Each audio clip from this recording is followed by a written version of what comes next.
Very quiet day today after, again, a big move last week. Lots of news, everything but the kitchen sink thrown at the markets. And yesterday kind of took a breather, and today it just took a nap.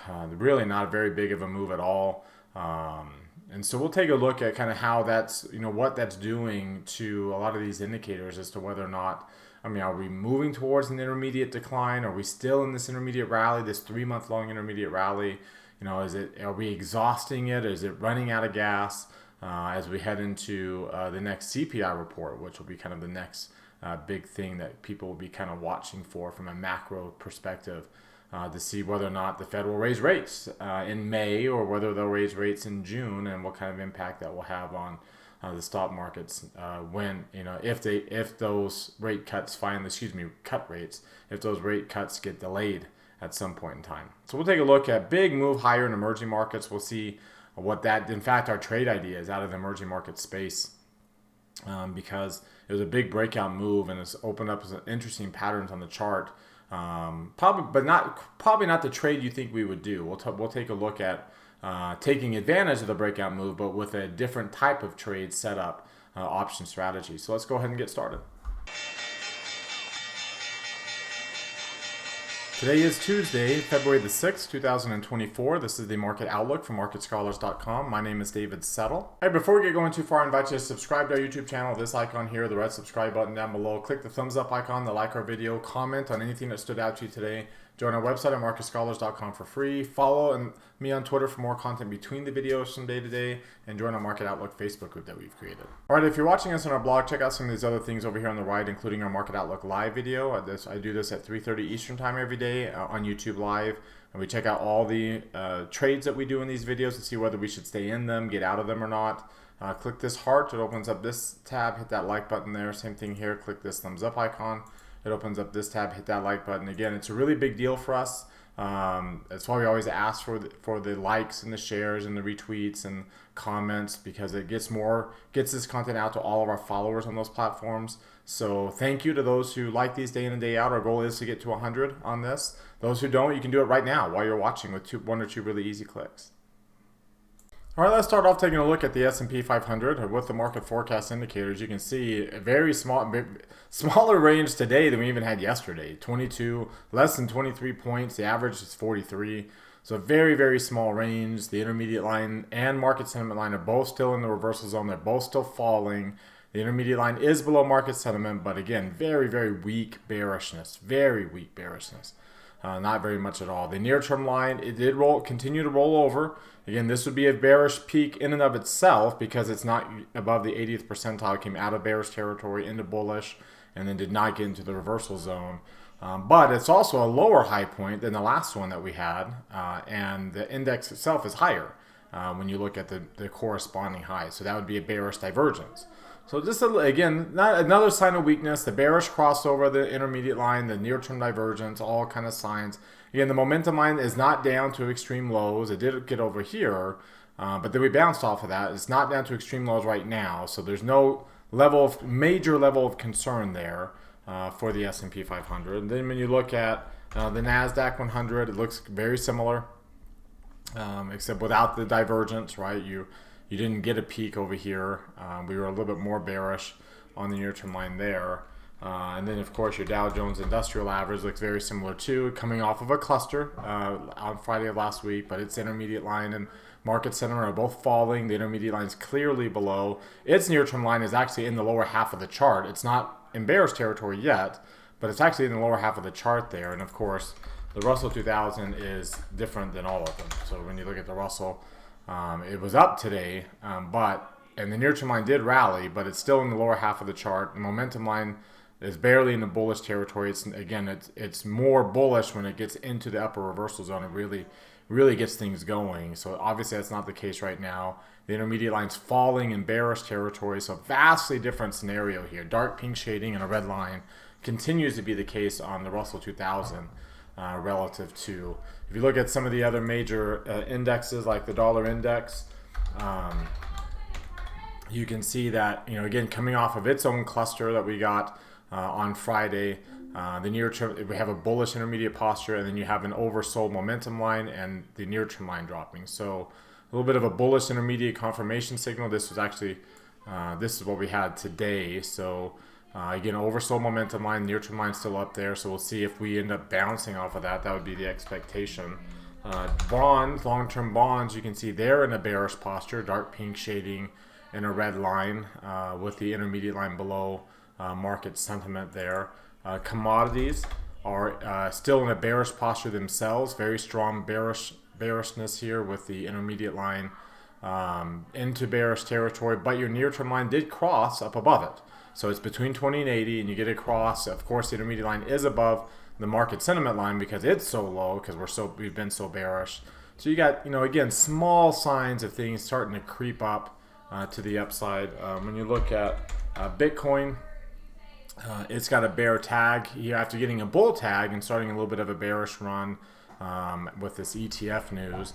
Now it's bounced back up to the moving average. It's got a bear tag, but the intermediate line is still below market sentiment. The near-term line is above the intermediate line, so we're still kind of bullish in the short term. But let's see if that bear tag turns into something more than just a move back up to the moving average, right? It can either start a new bullish trend, or it can be a reversal, right, where we bounce up, hit it, and then bounce back down.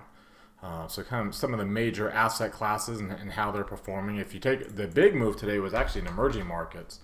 You can see we actually jumped through the moving average. We jumped up so high that the moving average turned up. So instead of getting a bull tag or bear tag here, potentially starting a new run, we got the same thing. We just got a green line instead because we went up so much. The momentum line jumped up to extreme highs.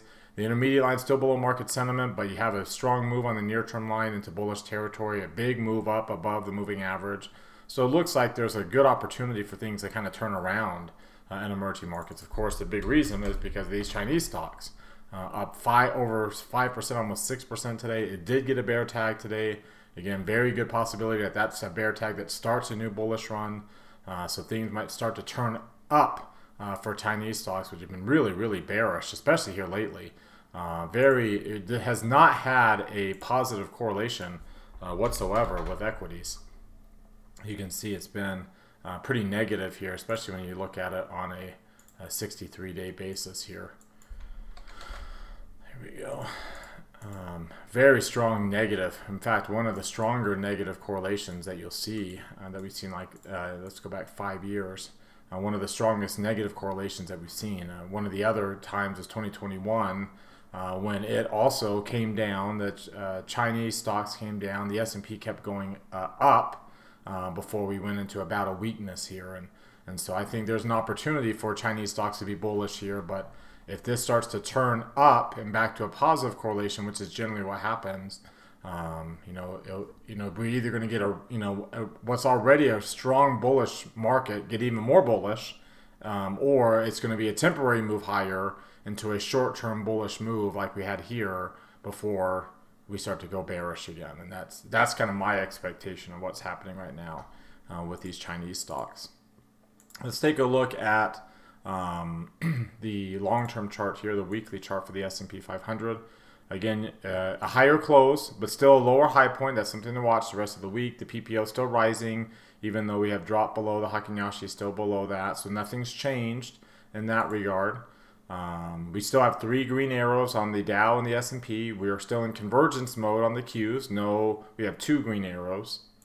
But again, you can see the Russell still has 3 red arrows. So we've got the light pink shading there and a red line. So I'm clearly the beginning of an intermediate decline on the Russell 2000. Let's take a look at some of these other oscillators. We're still above 30 on the positive indicator and below 20 on the negative. So we're still in bullish levels there on that. We are below 20 on the negative, but on the positive indicator on the Russell, which is bearish, but we haven't really confirmed it with the negative getting up above 25, much less above 30, which is what you really kind of need to see to really turn bearish there. The S&P is still in bullish territory on the RSI, and for that matter on the CCI. The Russell 2000, of course, is not. In bearish territory, it's in this kind of no man's land below the 50th percentile, but not in bearish levels yet below the 40th percentile or below minus 150 or minus 200. So you can kind of see things are kind of have the inklings. I mean, still strong bullish here above 15. Again, that's just so crazy how strong that is, above 15. But IWM, of course, is broken, but still hasn't even started the bearish trend. The green line is below the blue line. You're below both. Price is below both into the cloud. But we have a negative rate of change, but we haven't started a bearish trend yet. We're not above 1 here. We're not above 50 on this. So basically trendless according to that indicator. And then finally, from a Bollinger Band perspective, you are still in the upper quartile of the S&P span width, and you still have bullish momentum here as we're back above the Keltner channel today. Of course, that's a different story on the Russell 2000, where we're still in the lower half of the bandwidth, and you have the bands inside the Keltner channels waiting to spring out with very, very weak positive momentum. So we're kind of waiting for a breakout of a very small bandwidth here for this to oscillate back up. And the question is, which way will it break out? And as of right now, it's in the lower half of the chart. So you would, as of right now, lean towards the downside, especially considering all the other signals that we're seeing on the chart. No new high point today on this, and you can see we're still up above. We need to get below 70 here. The low point moved up to here, and it will stay there for a few days as this moves over. I don't think we'll get a new low, so I think you'll eventually get this back to 0 as this gets below 70, and then we're on. Right at that point, the question, will we get a new 4-week low point? We did get a one touch here. So we were bearish on the Russell. We got a one touch on this bullish move, kind of like we had over here. And you see how bearish it was over there, and you would expect it to be bearish here too as it's back below 70, and the red line's making its way down towards 0. So at some point, you would expect we'll probably get a new 4-week low point sooner rather than later on the Russell 2000. I showed you the range and the volume, very light, very, very light, very, very light. 56 million, 2.27 points. I mean, both those numbers are extremely low. We're rolling right back down to below 0.85. The volume is working its way back down. So that's typical, right? That's what we want. I told you, if we're going to be bullish, we want those to both go down. And so far, so good in that perspective. And you also want the VIX to stay down without getting too extremely low. The problem is it dropped. At the end of the day, it dropped pretty hard. It's already to 13. It's not below the 85th percentile yet. That's when it starts to really get too low. But the VVIX is down to one of its lower levels again, to below 77. Anything below 80 is extremely low for the VVIX, and it's at 77%. So again, every time it gets this low, you just, at some point in time, you look for it to bounce back up. And considering how highly correlated it is with the VIX, that would also mean the VIX is bouncing back up. And considering the VIX has a very, kind of interesting margin of safety because, it's already at these moving averages and at these lows.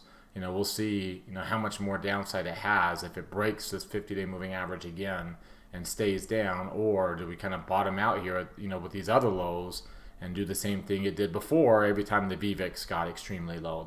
Every one of these lows, the VVIX got extremely low, and you see what the VIX did afterwards.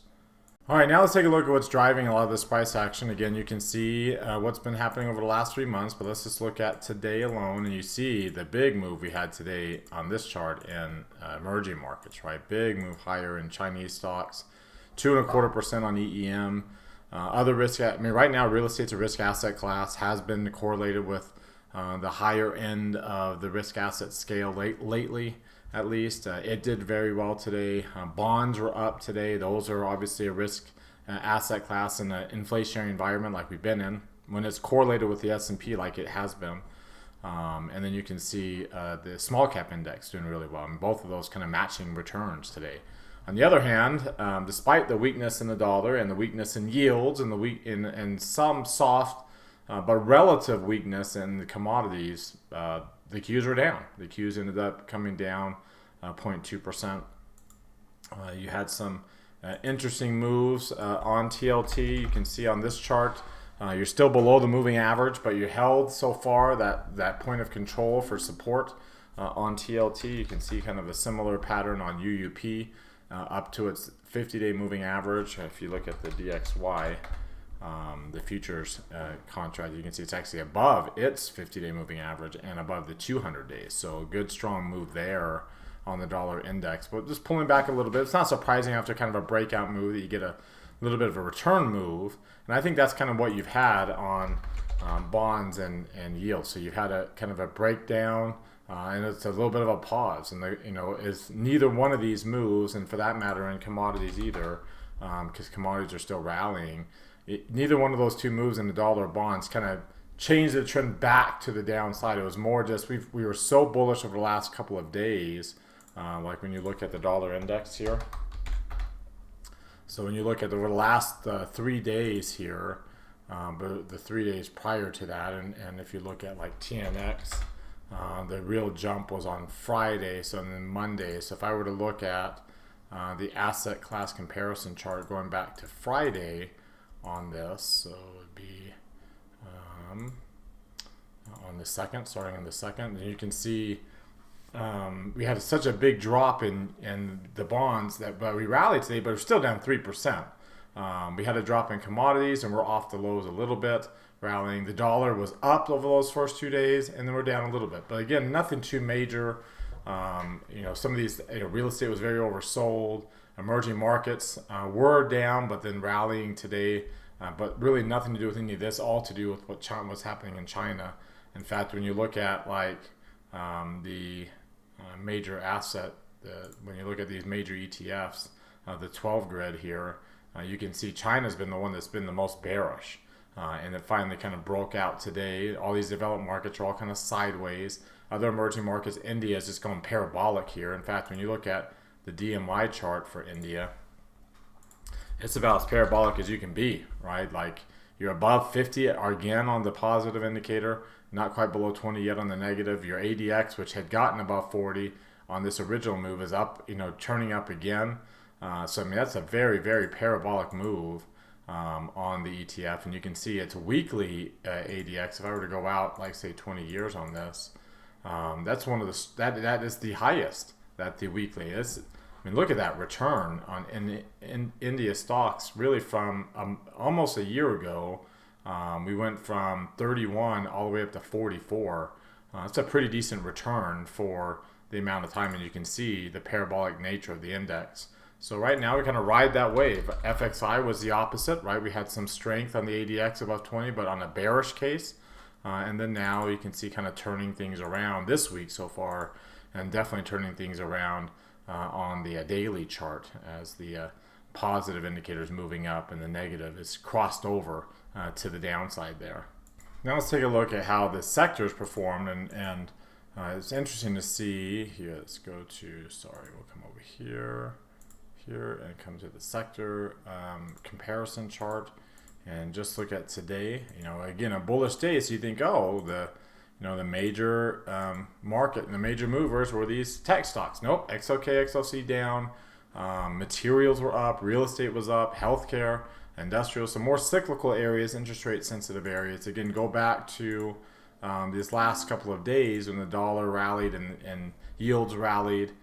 You can see XLK and XLC and XLY are actually still relative outperformers.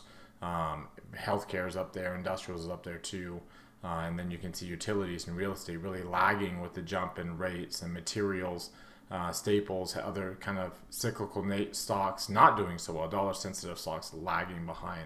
So today's move, I think, was just more of a overbought move in these oversold areas, and some relative weakness in the areas that had been stronger. But really nothing more than that, unless we have some more significant changes in the yield, right? If the yields continue to drop, which is unlikely, and we had a pretty decent drop here today in those yields. But I think a lot of that has to do with the odds, the rate cut and rate hike odds, right? We have very low odds of a rate cut in March now, and the odds are still about 65%, down from 100 of a rate cut in May. And then the market's still looking at really June, where it's pretty much baked in the cake. But again, these others were, we were at 90% odds in March for a rate cut. We were at 100% odds of a rate cut in May. So just because we're at 98.5 now doesn't mean that we will be. And of course, that's impacting these things. Are we getting the rise up in yields, right? I think there's a good chance these yields rise, especially the 10-year rises up towards 4.5% again before the Fed starts cutting rates, so the Fed can cut rates. Because right now the Fed would have to cut rates, considering the Fed funds are at 5.5%, and as soon as the Fed starts cutting rates, this will drop. So the Fed's going to have to really cut rates to catch down to where the 10-year is, and might not be able to catch down to it unless things really got dicey. So I think there's a better chance the 10-year rises up before the Fed starts cutting, which is probably what they want. Then they can cut rates and move things back to the downside. As you can see, all these other instances that the Fed has cut rates in the past, the yield curve had already normalized. So by January 2001, the yield curve had already normalized by the time the Fed started cutting rates. By September of 2007, the yield curve had already normalized by the time the Fed started cutting rates. So it's not normal for the Fed to cut rates when it's negative. It is more normal for the Fed to cut rates when it's back to normal, which in this case means the 10-year has probably got to move back up. Doesn't have to get all the way up to the Fed funds, but it has to move probably back up towards that 4.5% at least before the Fed can really start to cut rates there. Otherwise, they're going to be chasing a rabbit. The tortoise is going to be chasing a rabbit, won't be able to catch it to the downside. All right, that takes us to our trade idea of the day. And I want to take a look at another Chinese stocks. We did one earlier, PDD. We'll take another one here, Alibaba. You can see a big, reflective of FXI, big breakout move. Its intermediate line's already actually in the upper bullish territory, but strong move in the short-term sentiment. Second strong move in the short-term sentiment. This time getting more than 6% above the moving average. A nice little breakout, dark green shading and a green line. You can see its weekly chart looks pretty strong as well, with the bullish candle finally and the green arrow. We haven't had that for a while. Haven't had a green arrow for a while. The PPO, which is pretty negative, is starting to roll up to the upside from obviously getting 3 green arrows and a green line, right? So big strong move there. Pretty decent volume today on the 3 green, above average yesterday when we actually started with the 3 greens, and then 1.5 times the average volume here today. So strong move with some good volume here, breaking above the 50-day moving average. Yesterday, MACD really getting positive. You see breakout patterns across all these other charts as well. A big breakout there on the DMI for Alibaba. Looking at the RSI and the CCI, not surprising to see it broke to bullish levels above 60, above 150 on the CCI. In fact, the CCI is just breaking up, the weekly is just breaking above 0. So working its way closer towards that 100 level. The Ichimoku cloud, we are back into the cloud, almost through the cloud. The green line's above the blue line, so we have the bullish crossover there. Obviously a positive rate of change now. You see right there, positive rate of change over the last 26 days. And then a breakout above the upper Keltner channel, right? So above the upper Keltner channel and pushing up against the upper band. In fact, we barely close above the upper band, just barely. But good, strong move to the upside. We do have some resistance here. And remember, we're not quite sure how much longer Chinese stocks will be able to continue bullish. And we're off of this low. So what I decided to do on this stock was say, okay, let's take a look at doing an iron condor spread. So we'll sell the 70 at the low 20 delta, buy the 65. But here we're going to be a little bit more aggressive. And selling the 85, buying the 90, you can see where it sets us up here. Those break evens, this is where the break evens end up being. So let's go back to this chart so you can see on this chart where the break evens are. So the low, break even low points down here. Here, let's get rid of this line. The break even low is down here at these lows. So some room to, if we go back down, some room to work. But with the resistance of the value area, the resistance of the point of control, the resistance of the 200-day moving averages, and for that matter, these other peaks, that's where the other break even is above all those. So if it were to break through that, then that's breaking through some major resistance. We don't want to be an iron condor anymore. So if we just stay in this range here, then we make a pretty decent reward for the risk, our typical risk, but about half, 50% return on that risk instead of the normal 30%, which is what we're shooting for. All right, that wraps us up for today. You've heard from me now. Now I want to hear from you. Use that link popping out in the top right corner of your screen. That takes you to our Market Outlook forum. Open up any new thread with any questions or comments you have. Reply to anybody else's thread. And let's keep this conversation going in between videos. Again, thank you very much for watching. Remember to subscribe to our YouTube channel. Hit that thumbs up icon. Comment on the video. Join us at marketscholars.com for free. Follow and like me on Twitter and Facebook. Follow me and like us on Twitter and Facebook as well. Have a great rest of your Tuesday night, everybody, and we'll see you all next time.